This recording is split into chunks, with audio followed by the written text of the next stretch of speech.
Ticket finale task നൂറയുടെ കയ്യിൽ. അതെ, നൂറ ടിക്കറ്റും കൊണ്ട് പോകുമോ? അതിനുള്ള ചാൻസുകളാണ് കാണുന്നത്. ആര്യൻ ഇവിടെ കുറച്ച് പുറകിലോട്ടൊക്കെ പോകുന്നുണ്ട്. ടിക്കറ്റ് നൂറയ്ക്ക് കിട്ടും. കിട്ടിയാലും കിട്ടിയില്ലെങ്കിലും നൂറ മിക്കവാറും ഫിനാലെ വീക്കിലേക്ക് കയറും എന്തായിരുന്നാലും. അതിനുള്ള 90 അല്ല 100% ചാൻസ് ഉണ്ട്. പിന്നെ ഇവിടെ അക്ബറും ആര്യനും നിവിനെയൊക്കെ ഇങ്ങനെ ഒതുക്കി പിഴിഞ്ഞ് കെട്ടി അങ്ങോട്ട് എവിടെ വെച്ചിട്ടുണ്ട്. ടാർഗറ്റിന്റെ അങ്ങേ അറ്റം എന്ന് വേണമെങ്കിൽ പറയാം. ലൈവിനകത്ത് അങ്ങ് അവർ ഇങ്ങോട്ട് തിരിഞ്ഞാലും അങ്ങോട്ട് തിരിഞ്ഞാലും അവർ കുക്ക് ചെയ്തില്ലെങ്കിലും വെള്ളം തിളപ്പിച്ചില്ലെങ്കിലും എല്ലാത്തിനും അവരെങ്ങനെ കുറ്റപ്പെടുത്തി അങ്ങ് ഒതുക്കി ടാർഗറ്റ് ചെയ്ത് തേച്ചൊട്ടിച്ച് അങ്ങ് വെച്ചേക്കെയാണ്.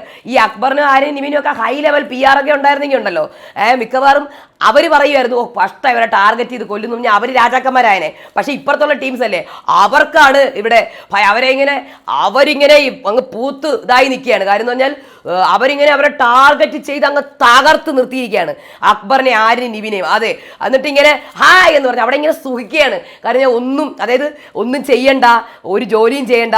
അപ്പൊ രാവിലെ തൊട്ട് ഇരുന്നിട്ട് അനുവൊക്കെ സ്വന്തമായിട്ട് കഞ്ഞിയൊക്കെ ഉണ്ടാക്കി കഴിച്ച് ഇങ്ങനെ സന്തോഷം അടയുന്നുണ്ട്. അങ്ങനെ അവർ സത്യം പറഞ്ഞാൽ എൻജോയ് ചെയ്ത ഒരു വീക്കാണ് അനു, ആദിലി, നൂറയൊക്കെ.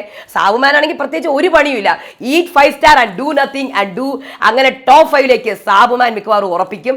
പിന്നെ ഉള്ളത് നമ്മുടെ അനീഷ് ആണെങ്കിൽ ഫുൾ ടൈം അക്ബറിനെ ആര്യനെയും നിവിനെയും ഇങ്ങനെ കോൺസെൻട്രേറ്റ് നിൽക്കുകയാണ്. അതായത് നിങ്ങൾ അത് ചെയ്യൂ ഇത് ചെയ്യൂ എന്ന് പറഞ്ഞ് അവരെ തന്നെ ടാർഗറ്റ് ചെയ്യുകയാണ്. അപ്പോൾ അനുവിൻ്റെയും ആദിലയുടെ അടുത്തൊന്നും തിരിഞ്ഞു പോയി നോക്കുന്നില്ല. അവരുടെ ഒരു സുഹൃത്തും വഴികാട്ടിയായിട്ടാണ് അനീഷ് നിൽക്കുന്നത്. അപ്പോൾ അങ്ങനെയൊക്കെയാണ് കളി പൊക്കോണ്ടിരിക്കുന്നത് കേട്ടോ. അപ്പോൾ എന്തായിരുന്നാലും നമുക്ക് നോക്കാം. എല്ലാവർക്കും നമസ്കാരം. ഞാൻ നിങ്ങളുടെ സ്വന്തം രേവതി. വീഡിയോ ആദ്യമായിട്ട് കാണുന്ന ചാനൽ സബ്സ്ക്രൈബ് ചെയ്യണം, ലൈക്ക് ചെയ്യണം ആൻഡ് ഹൈപ്പ് ചെയ്യണം. അപ്പോൾ ഇനി കട്ടപ്പണി എന്ന് പറഞ്ഞ ടാസ്ക്കാണ്. അപ്പോൾ ഗാർഡൻ ഏരിയയിൽ ഒരു സീസോ ഉണ്ട്. അതേപോലെ തന്നെ നമുക്ക് ഇങ്ങനെ സ്ലൈഡ് ചെയ്ത് 10 കട്ടകൾ ഇങ്ങനെ ഇടണം പാക്കറ്റ് നിന്ന് ആ നെറ്റിനകത്ത് ഇട്ടിട്ട് എന്ത് ചെയ്യണം, ഈ കട്ടകൾ ഇങ്ങനെ നിരത്തി വെക്കണം. ഈ നിരത്തി വെച്ച ശേഷം ഇതിനെ സീസോ വഴി കൊണ്ടുപോയിട്ട് ആ ഒരു ബാസ്ക്കറ്റിലിടണം. ഇത് സത്യം പറഞ്ഞാൽ കുറച്ച് പാടാണ്, എന്നാലും ശ്രമിച്ചാൽ നല്ലതായിരിക്കും. പക്ഷേ ആരും ഇവിടെ ഫൗള് കളിച്ചു. ഈ പയ്യനാണെങ്കിൽ എന്താണെന്ന് അറിഞ്ഞൂടാ. ബിഗ് ബോസ് പറഞ്ഞു അത് ഇതാണ്, എന്നിട്ടും കൈവച്ചു. അങ്ങനെ കൈവച്ച് മിക്കവാറും ഫൗള് കളിച്ച് ഒന്നും കൂടെ കളിക്കേണ്ടി വന്നു. അങ്ങനെ പിറകിലോട്ട് പോയി. സാബുമാനാണെങ്കിൽ ഏകദേശം ഇതൊന്നും കളിക്കണ്ട. അല്ലെങ്കിൽ പുള്ളിക്കാരൻ എന്തിനു ചെയ്യണം, അവിടെ വെറുതെ ഇരുന്നാൽ പോലെ. ഈറ്റ് 5 സ്റ്റാർ ഡു നത്തിങ്, അതാണ് നമ്മുടെ സാബുമാൻ.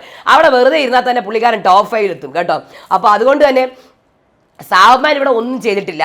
ആ പുള്ളിക്കാരൻ ഒരു പോയിന്റിന് പോലും ശ്രമിച്ചിട്ടുമില്ല. ആരെങ്കിലും കളിക്കാതിരിക്കുക എന്തോ ചെയ്യും. എന്നിട്ട് കൂടുതൽ പോയിന്റ്സ് കിട്ടിയ ആൾക്കാരെ പുകഴ്ത്തലും അവരോട് സന്തോഷം പങ്കുവെക്കലുമാണ് സാബുമാൻ്റെ മനസ്സ് കേട്ടോ. അങ്ങനെ സാബുമാന് 1 പോയിന്റാണ് കിട്ടുന്നത്. അനുവിന് 2 പോയിന്റ്, ആദിലയ്ക്ക് 3 പോയിന്റ്, ആര്യന് 4 പോയിന്റ്, അക്ബറിന് 5, അനീഷിന് 6, നിവിന് 7, നൂറയ്ക്ക് 8. ഇനി അടുത്തത് ഇതാണ്. അങ്ങനെ അപ്പോൾ നൂറ തന്നെയാണ് ലീഡ് ചെയ്ത് നിൽക്കുന്നത്. മിക്കവാറും ടിക്കറ്റ് നൂറയുടെ കയ്യിൽ തന്നെ കിട്ടും കേട്ടോ. അപ്പോൾ ഇവിടെ കണ്ടിന്യൂസ് ആയിട്ട് അറ്റാക്ക് നടത്തിക്കൊണ്ടിരിക്കുക. രാവിലെ തൊട്ട് തുടങ്ങിയ അറ്റാക്കാണ്. ആരെ? അക്ബറിനെയും നിവിനെയും ആര്യനെയും. അറ്റാക്കിന്റെ അറ്റാക്ക്. രാവിലെ അവർ ഭക്ഷണം ഉണ്ടാക്കുന്നു, അറ്റാക്ക്. ഉച്ചയ്ക്ക് ചോറുണ്ടാക്കുന്നു, അറ്റാക്ക്. അങ്ങനെ അറ്റാക്കുകളുടെ പൊടിപൂരം നടന്നുകൊണ്ടിരിക്കുക. സത്യം പറഞ്ഞാൽ ഇവർ വളരെ മണ്ടത്തരമാണ് കാണിച്ചത്. ക്യാപ്റ്റന്മാരായതിൽ ഇത്രയും മണ്ടത്തരം കാണിച്ച ഒരു ക്യാപ്റ്റന്മാരെ ഞാൻ കണ്ടിട്ടില്ല. സ്വന്തമായിട്ട് തന്നെ കിച്ചൺ ഡ്യൂട്ടി ഏറ്റെടുക്കുക. ആ അനുവിനെയും കിച്ചണില്ല ഇതിനകത്ത് കാല് വെക്കാത്ത ആദിലിനെയും ആ നൂറേനെയൊക്കെ കൊടുത്തിരുന്നെങ്കിൽ സുഖമായിട്ട് ഇവർക്ക് അവിടെ ഇരിക്കായിരുന്നു. പക്ഷേ ഇവർ തന്നെ ഈ ഒരു സംഭവം എടുത്ത് തലയിൽ വെച്ച് ഇവർക്ക് തന്നെ പണിയും കിട്ടി, ഇവർക്ക് തന്നെ ഇത്രയും സ്ട്രെസ്സും കിട്ടി, ഇവർക്ക് തന്നെ ഇത്രയും ടാർഗറ്റിങ്ങും കിട്ടി, എല്ലാം കിട്ടി തകർന്നിരിക്കുകയാണ്. ഇത് തന്നെ നടന്നുകൊണ്ടിരിക്കുന്നത്. രാവിലെ തൊട്ട് ഈ ടാർഗറ്റിങ് തന്നെ നടക്കുന്നത് കേട്ടോ. പക്ഷെ പുറത്ത് ഇവർക്കൊക്കെ ഈ അക്ബർ, ആര്യൻ, ഇവനൊക്കെ ഭയങ്കര ഹൈ ലെവൽ PR ഒക്കെ എടുത്ത് പോയിരുന്നെങ്കിൽ സത്യം പറഞ്ഞാൽ ഇവർ നേരെ തിരിഞ്ഞേനെ. ഇതിപ്പോൾ ഇതിന് പകരം അനുവൊക്കെ ആയിരുന്നെങ്കിൽ ഉണ്ടല്ലോ, ഈ അക്ബറിനും ആര്യനും പകരം അനുവായിരുന്നെങ്കിൽ അയ്യോ ടാർഗറ്റ് ചെയ്ത് കൊല്ലുന്നു, പാവം ഒറ്റപ്പെടുത്തുന്നു എന്നൊക്കെ പറഞ്ഞു വന്നേനെ. ഇതിപ്പോൾ ഇവരായതുകൊണ്ട് നേരെ തിരിഞ്ഞ്, മനസ്സിലായല്ലേ? ഇത് ഫാൻസ് PR അതിനനുസരിച്ചിട്ടാണ് സത്യവും നീതിയൊക്കെ പൊക്കോണ്ടിരിക്കുന്നത്. ഫെയർ അൺഫെയർ എല്ലാം PR തീരുമാനിക്കും. ഇവരാണെങ്കിൽ അത് ഫെയർ, അപ്പുറത്തുള്ളവരാണെങ്കിൽ അത് അൺഫെയർ. ആ രീതിയിലാണ് പോകുന്നത്. ഫാൻസ് ഉള്ളവർ നെഗറ്റീവ് കാണിച്ചാലും അത് ഫെയർ, ഫാൻസ് ഇല്ലാത്തവർ നെഗറ്റീവ് കാണിച്ചാൽ അത് ഭയങ്കര അൺഫെയർ. ആ രീതിയിലാണ് പൊക്കോണ്ടിരിക്കുന്നത്. അപ്പോൾ തെറ്റ് ആര് ചെയ്താലും തെറ്റല്ല. തെറ്റ് ഒരാൾ ചെയ്താൽ മാത്രം തെറ്റ് ബാക്കിയുള്ളവർ ചെയ്താൽ അത് ശരി. ഈ രീതിയിലാണ് നമ്മുടെ സീസൺ പൊക്കോണ്ടിരിക്കുന്നത്.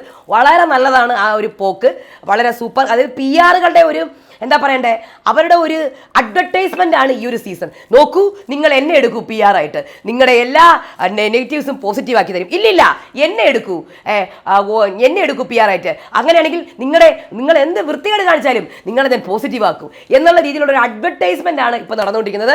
അങ്ങനെ നടക്കട്ടെ. തകൃതിയായിട്ട് അവരുടെ അഡ്വർടൈസ്മെന്റ് നമ്മുടെ ഏഷ്യാനെറ്റിന്റെ കമന്റ് സെക്ഷനിലൊക്കെ നടക്കുന്നുണ്ട്. എല്ലായിടത്തും ഇൻസ്റ്റയിലെ ഏഷ്യാനെറ്റിന്റെ കമന്റ് സെക്ഷനിലൊക്കെ നടക്കുന്നുണ്ട്. സോ ഇവിടെ നടന്നുകൊണ്ടിരിക്കുന്നത് സത്യം പറഞ്ഞാൽ അനു ആരിനും കൂടെ ഭയങ്കര അടിയായി കേട്ടാ. കഞ്ഞി വെക്കണം എന്ന് പറഞ്ഞിട്ട് ആർക്ക് വേണം എൻ്റെ ഫുഡ്, തൊലിഞ്ഞ ഒരു എന്തെന്ന് വൃത്തികെട്ടായ ഒരു എന്താ ഉണ്ടാക്കിയത്, ഉപ്പുമാവ് ഉണ്ടാക്കി വെച്ച് എന്തെന്ന് വായിൽ വെച്ച് മൂടാൻ എൻ്റെ വായിക്കകത്ത് വെച്ച് ഒട്ടിക്കാം എന്നൊക്കെ പറഞ്ഞ അനു അരിയിടുന്ന സമയത്ത് വഴക്ക്. അതിൻ്റെ ഇടയിൽ കൂടെ നമ്മുടെ അനീഷ് എന്ന് പറഞ്ഞാൽ ഇപ്പം അവിടുത്തെ ഒരു ഗാർഡിയൻ ഏഞ്ചലായിട്ട് നിൽക്കുകയാണ്. നമ്മുടെ അനുവിൻ്റെയും ആതിരയുടെയും നൂറയുടെയൊക്കെ ഒരു ഗാർഡിയൻ ഏഞ്ചലായിട്ടാണ് നിൽക്കുന്നത്. സാബുമാൻ ഇപ്പോൾ എന്ന് പറഞ്ഞാൽ ഒരു ന്യായാധിപനായിട്ടാണ് നിൽക്കുന്നത്. കാര്യം എന്ന് പറഞ്ഞാൽ ആര് ശരി ആര് തെറ്റ് എന്ന് തീരുമാനിക്കുന്നത് സാബുമാനാണ്. പുള്ളിക്കാരൻ ഇങ്ങനെ നിന്നിട്ട് ഇയാളാണ് ശരി, ഇയാളാണ് തെറ്റ്, ആരോ പ്രാകുന്നു, ഇയാളാണ് ശരി, ഇയാളാണ് തെറ്റ് എന്ന് പറയുന്ന ഒരു തെറ്റും ശരിയും നിശ്ചയിക്കുന്ന ഒരു ന്യായാധിപനായിട്ടാണ് സാബുമാൻ നിൽക്കുന്നത്. ആദില ഫുൾ ഉറക്കം കേട്ടോ, ഫുൾ സ്വാഗ് മൂഡിലാണ് ആദില നിൽക്കുന്നത്. കാര്യം എന്ന് പറഞ്ഞാൽ ഒന്നും ചെയ്യണ്ട, ഒരു പണി എടുക്കണ്ട. പിന്നെ വാഷ്റൂം ക്ലീൻ ചെയ്തെന്ന് പറയുന്നത് പക്ഷേ എടുത്ത് കാണിച്ചിട്ടുണ്ട് വീഡിയോയ്ക്കകത്ത്. ആ ടിഷ്യൂ പേപ്പറിൻ്റെ ആ ബോക്സ് ഒന്നും ക്ലീൻ ചെയ്തിട്ടില്ല, അതൊക്കെ ഇങ്ങനെ ചിന്നി ചെതറി കിടക്കുന്നത്. കുഴപ്പമില്ലല്ലോ, അത് ഫാൻസ് നോക്കിക്കോളൂ, അവരത് ആക്കിക്കോളൂ. അപ്പം അത് ചെയ്യേണ്ടത് മറ്റേ അനീഷും ആദിലയും നൂറയൊക്കെയാണ്. അപ്പം അതുകൊണ്ട് കുഴപ്പമൊന്നുമില്ല, അതിങ്ങനെ വേസ്റ്റൊക്കെ ചിന്നിച്ചെതറി കിടക്കുകയാണ്. പിന്നെ പക്ഷേ ഇവർക്കായിരിക്കും ഏറ്റവും കൂടുതൽ പഴി കിട്ടാൻ വേണം, നമ്മുടെ മണ്ടന്മാരായ ക്യാപ്റ്റൻ അക്ബർ, ആര്യൻ, നിവിന്. പിന്നെ അത് കഴിഞ്ഞിട്ട് അനീഷ് പറയണം മീറ്റിംഗ് വിളിക്കൂ. അപ്പോൾ അക്ബർ പറയണം മീറ്റിംഗ് വിളിക്കേണ്ട ആവശ്യമില്ല. എന്നിട്ട് അനീഷ് ഒരു പോയിന്റ് പറയുന്നുണ്ട്, നിങ്ങൾ നമ്മളെ കിച്ചൺ ഡ്യൂട്ടിക്ക് എടുക്കും അല്ലെങ്കിൽ നമ്മളെ വെസൽ ഡ്യൂട്ടിക്ക് എടുക്കും. അപ്പോൾ അക്ബർ പിന്നെയും മണ്ടത്തരം പറയുന്നു, എന്തിനെടുക്കണം, അവർ തന്നെ കഴിവട്ടെ. സത്യം പറഞ്ഞാൽ ദുർവാശിയാണ് അക്ബറിന്റെ ദുർവാശിയാണ്, അത് പിടിവാശി എന്ന് വേണമെങ്കിൽ പറയാം. അങ്ങനെ എന്താ വാശി പിടിക്കണത്, അനീഷിനെ അങ്ങ് കയറ്റണം. അവിടെ ബാക്കിയുള്ളവരൊക്കെ വെറുതെ ഇരിക്കുകയാടാ. രാവിലെ തൊട്ട് Sabumon eat 5 star do nothing, എന്നിട്ട് കാലക്കാട്ടി ഇങ്ങനെ ഇരിക്കുക, സത്യവും നീതിയും ധർമ്മവും ഒക്കെ നോക്കിക്കൊണ്ട്. അനീഷാണെങ്കിൽ നടത്തത്തോട് നടന്ന് പുള്ളിക്കാരന് മടുപ്പായി. എന്നിട്ട് അക്ബറിനോട് ചോദിക്കാണ്, എന്നെ കയറ്റു ബസൽ ടീമിൽ. ഇല്ല, കയറ്റത്തില്ല. നമ്മുടെ അനുവും ആദിലയും നൂറയും കഞ്ഞി ഉണ്ടാക്കി കുടിച്ചു. എന്നിട്ട് ഇവർ മാത്രം കഴിക്കണം അനു. അപ്പോൾ സാബുമാനും കൂടെ അതിനെ പറ്റാൻ വേണ്ടി വന്നു. സാബുമാൻ നമ്മൾ തരും, നമ്മുടെ ന്യായാധിപനല്ലേ എന്ന് പറഞ്ഞ് സാബുമാനും കൊടുത്തു. എന്നിട്ട് ആര്യനെ ഇങ്ങനെ കാണിക്കുന്നുണ്ട്. ആര്യനാണെങ്കിൽ മണ്ടൻ കേട്ടാ, കഞ്ഞി എന്നിട്ട് ആര്യന് ഓടിപ്പോയിട്ട് കഷ്ടമായി. സത്യം ഈ പയ്യൻ്റെ മണ്ടത്തരം കാണുമ്പോൾ എനിക്ക് ചിരിയാ വരുന്നത്. സത്യം പറഞ്ഞാൽ ഒരു ബലിമൃഗം പോലെ ഇതാ ഇങ്ങനെ നിർത്തിയിട്ട് എന്ന് കാണി. അപ്പോഴത്തേക്കും ആര്യൻ അവിടെ പോയിട്ട് താത്താ അപ്പോൾ താത്താ എന്ന് പറയുമ്പോഴത്തേക്ക് ആര്യന് കൊടുക്കുന്നു. അത് കഴിഞ്ഞ് കണ്ടാടി ആരും ഓടി വരണത് എന്നൊക്കെ പറയുന്നുണ്ട്. അത് കഴിഞ്ഞ് അനീഷിന് കൊടുക്കുന്നു. അങ്ങനെ അവരവിടെ എന്താണ് എനിക്കൊന്നും ഇത്രയും ദിവസങ്ങളിൽ ആതിരയും നൂറയും അനുവൊന്നും ഇത്രയും റെസ്റ്റ് എടുത്തിട്ടുണ്ടാവില്ല. അനു എല്ലാം എത്രമാത്രം വർക്ക് ചെയ്തിട്ടുള്ള ആളാണ്. പക്ഷേ അനുവിൻ്റെ ആതിരയും നൂറയുടെയൊക്കെ ഇതൊരു പിക്നിക് ടൈമാണ്. കാര്യം അവർ അത്രമാത്രം റെസ്റ്റ് എടുക്കുകയും സന്തോഷിക്കുകയും ഒക്കെ ചെയ്യും. അവർക്ക് സ്ട്രെസ്ഫുൾ ആണെന്ന് തോന്നുന്നു, പക്ഷെ അവർക്കല്ല സ്ട്രെസ്സ്. ഏറ്റവും കൂടുതൽ സ്ട്രെസ്സ് അക്ബറിനും നിവിനുമാണ്, ആര്യനുമാണ്. കാര്യം അവരല്ലേ അവിടെ കിടന്ന് കഷ്ടപ്പെടുന്നത്. അത് മാത്രമല്ല രാവിലെ തൊട്ട് ഷൂട്ടിംഗ് അല്ലേ, പുറത്ത് നെഗറ്റീവും രണ്ടും കണക്കാ. ഇത്രയും കഷ്ടപ്പെട്ട് ടാർഗറ്റിംഗ് കിട്ടിയിട്ടും പുറത്ത് നെഗറ്റീവ്. സത്യമായിട്ടും കേട്ടോ, ഞാനതാണ് പറഞ്ഞത്, എങ്ങനെയെങ്കിലും അവിടെ നിന്ന് ഔട്ടായി രക്ഷപ്പെടുന്നതാണ് നിങ്ങൾക്ക് നല്ലത്. അവിടെ എപ്പോൾ കിടക്കണോ നിങ്ങൾ ബലിമൃഗങ്ങളായിക്കൊണ്ടേ ഇരിക്കും കേട്ടാ. സാബുമാൻ അവിടെ കൂളിംഗ് ഗ്ലാസ് ഒക്കെ വെച്ച് eat 5 star do nothing. Ticket finale task പോലും എനിക്ക് പുല്ലാണ് കേട്ടോ. ആരും പോയി പറയുന്നുണ്ട്, എടാ ഒരു പോയിന്റിന് വേണ്ടിയിട്ട് നീ കളിക്കടാ. എനിക്ക് കളിക്കേണ്ട ആവശ്യമില്ല ബ്രോ, എനിക്ക് സാബുമാൻ്റെ അടുത്ത് എനിക്ക് കളിക്കേണ്ട ആവശ്യമില്ല. അയ്യോ എനിക്ക് ചിരി വരും സാബുമാൻ്റെ കാര്യം കാണുമ്പോഴേ. ഞാൻ അതിന് ശ്രമിക്കുന്നില്ല. കാര്യം എന്ന് പറഞ്ഞാൽ ഇനി അതെനിക്ക് കിട്ടത്തില്ല. സത്യം സാബുമാനുണ്ടല്ലോ ഈ സീസണിൽ ഏറ്റവും ഭാഗ്യവാൻ സാബുമാനും രേണുവും ജിസേലും ആണെന്ന് ഞാൻ പറയുള്ളൂ കേട്ടോ. കാര്യം കറക്റ്റ് സമയത്ത് എക്സിറ്റ് കിട്ടിയത് ഇവർക്ക് 2 പേർക്കും. രേണുവൊക്കെ അവിടെ ഉണ്ടായിരുന്നെങ്കിൽ പാവത്തിനിട്ട് ഒന്ന് കൊല വിളിച്ചേനെ പുറത്ത്, മനസ്സിലായില്ലേ. കാര്യം എങ്ങാനും ഈ PR ഉള്ള കണ്ടസ്റ്റൻസിൻ്റെയൊക്കെ ഓപ്പോസിറ്റ് നിന്നാൽ തീർന്നില്ലേ, ജീവിതം തന്നെ തൊലച്ച് തരും, മനസ്സിലായോ. ജീവിതം തന്നെ തകർത്ത് തരിപ്പണമാക്കി തരും.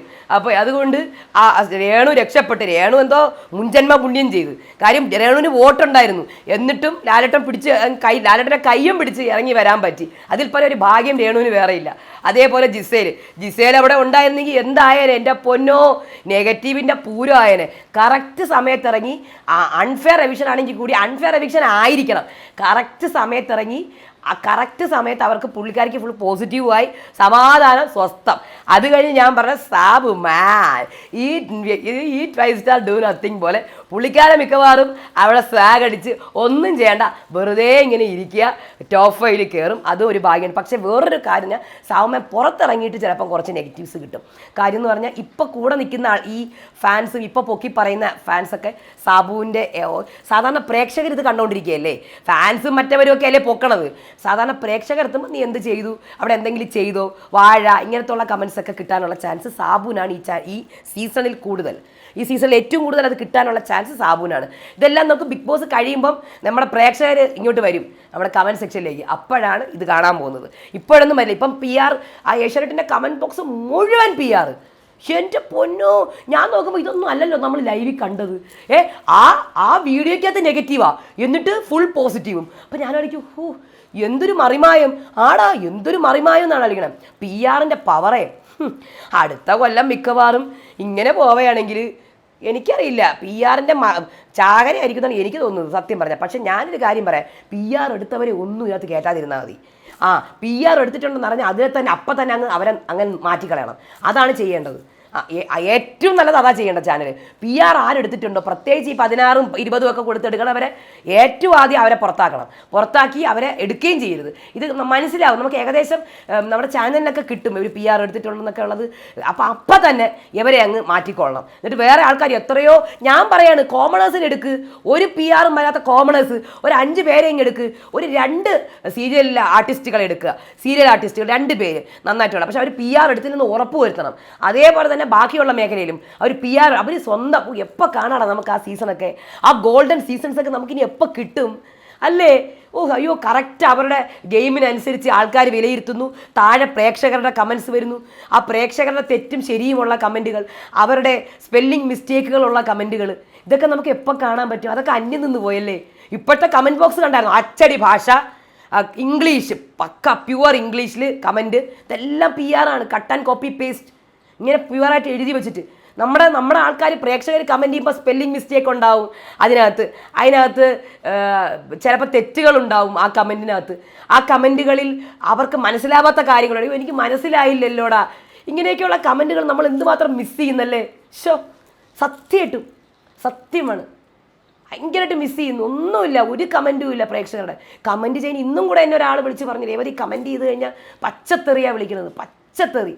നമ്മൾ സാധാരണ കമൻറ്റ് ചെയ്താൽ പോലും അയ്യോ അയാളുടെ ഗെയിം ശരിയല്ല എന്ന് പറഞ്ഞ് കമൻറ്റ് ചെയ്താൽ പോലും പച്ചത്തെറി വിളിക്കും. അവസാനം കമൻറ്റ് ഡിലീറ്റ് ചെയ്തിട്ട് പോയി. കാര്യം ഇവർ ഒരു പ്രാവശ്യം കമൻറ്റ് ചെയ്യും, പിന്നെ ഇവർ താഴെ തെറിയുടെ പൂരമായിരിക്കും. ഒരു തെറി വരും, അടുത്ത തെറി വരും, അങ്ങനെ തെറി വന്നു. അപ്പോൾ ഇവർക്ക് ഈ നോട്ടിഫിക്കേഷൻ നോക്കുമ്പോഴത്തേക്കും യൂട്യൂബിൽ ഫുൾ തെറിയായിരിക്കും, നോക്കുമ്പോൾ നോട്ടിഫിക്കേഷനിൽ ഫുൾ ചീത്ത. അപ്പോൾ അവർക്കത് അഭിമുഖീകരിക്കാൻ അവർക്ക് അറിയില്ല. എന്നെപ്പോലെ ഒന്നും ആയിട്ടില്ലല്ലോ, നമ്മളൊക്കെ ഇതിലിരുന്ന് ഇത് കേട്ട് സൈബർ അറ്റാക്കൊക്കെ കിട്ടിയിരിക്കുന്നതാണ്. പക്ഷെ അവർക്ക് അങ്ങനെയല്ലല്ലോ, അവരെല്ലാം അവർക്കൊക്കെ ഇതൊരു പുതുമയാണ്. അപ്പോൾ അവർക്കത് പെട്ടെന്ന് അവരെ വീട്ടിൽ വിളിക്കാത്ത ചീത്തയൊക്കെ അവരെ ഇതിനൊക്കെ വന്ന് കിടന്ന് വിളിക്കുമ്പം അവർക്കൊരു നാണക്കേടുണ്ടാവില്ല, അവർ ഉടനെ തന്നെ കമൻറ്റ് ഡിലീറ്റ് ചെയ്യും. അങ്ങനെ പ്രേക്ഷകർ അന്യം നിന്ന് പോയ ഒരു കമൻറ്റ് ബോക്സ് അല്ലേ. എന്ന് കിട്ടും നമുക്ക് ആ പഴയ ബിഗ് ബോസ് സീസൺ? അവരുടെ ഗെയിമിൻ്റെ അടിസ്ഥാനത്തിൽ, അവരുടെ യോഗ്യതയ്ക്ക് അടിസ്ഥാനത്തിൽ, അവരുടെ എൻ്റർടൈൻമെൻറ്റിൻ്റെ അടിസ്ഥാനത്തിൽ ആരെയും ഡീഗ്രേഡ് ചെയ്യാതെ, അവരുടെ തെറ്റുകളൊക്കെ ചൂണ്ടിക്കാട്ടി, അവരുടെ ഗെയിമുകളുടെ കുറവുകൾ ചൂണ്ടിക്കാട്ടി, അവരെ പേഴ്സണൽ അറ്റാക്ക് ചെയ്യാത്ത നല്ലൊരു കമൻറ്റ് ബോക്സ് ഇനിയൊരു സ്വപ്നം മാത്രമായിരിക്കും നമുക്ക്. അല്ലെങ്കിൽ ഈ കമൻറ്റ് ബോക്സ് മൊത്തം ഓഫ് ചെയ്ത് വെക്കണം ചാനൽ. അത് നടക്കത്തില്ല. അത് ഓഫ് ചെയ്താൽ പകുതി PR-ൻ്റെ കളിയും തീരും, പകുതി PR കളി തീരും, പകുതിയായിട്ട് തീർന്നു കിട്ടും അവരുടെ കളി. എവിടെ കൊണ്ടുപോയി പേസ്റ്റ് ചെയ്യും കമൻറ്റ്? സ്വന്തമായിട്ട് ചാനൽ ഉണ്ടാക്കിയിട്ട് പേസ്റ്റ് ചെയ്യേണ്ടി വരും. ഇത് മനസ്സിലായില്ലേ? ചാനൽ കമൻറ്റ് സെക്ഷൻ ഓഫ് ചെയ്ത് വെച്ചാൽ പകുതിയും തീർന്നു കിട്ടും. വോട്ടിങ്ങും കൂടെ ക്ലോസ് ചെയ്ത് കഴിഞ്ഞാൽ ശുഭം, PR-കൾ വീട്ടിയിരിക്കാം. അങ്ങനെ നടത്തിക്കാം. പക്ഷേ ഇതൊരു വോട്ടിംഗ് ഒന്നും അങ്ങനെയൊന്നും എടുത്ത് മാറ്റില്ല. എന്തായിരുന്നാലും അടുത്ത വീഡിയോ ആയിട്ട് വരാം. അതുവരേക്കും ബായ്.